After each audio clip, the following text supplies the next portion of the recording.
आज বানাবো আলুর দম। তো চলো রেসিপিটা তোমাদের সাথে শেয়ার করি। আমি এখানে আলু কেটে নিয়েছি, ভেজে নেব ভালো করে হলুদ দিয়ে। তো খুবই তাড়াতাড়ি এখানে বানিয়ে নিতে পারবে কিভাবে, আমি বেশি কিছু উপকরণ দিইনি। তো চলো তোমাদের দেখায়, আমি খিচুড়ির সাথে আলুর দমটা বানিয়েছিলাম। তো এখানে আমি সস দেব, সস দিলে তরকারি খেতে দারুণ লাগে।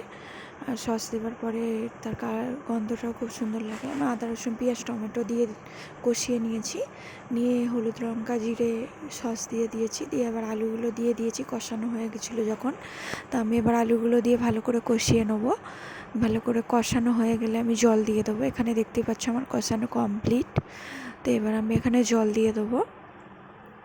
এভাবেও বানিয়ে খেয়েও দারুণ লাগে। আর অবশ্যই ভালো লাগলে চ্যানেলটাকে সাবস্ক্রাইব করে দিও, লাইক করে দিও।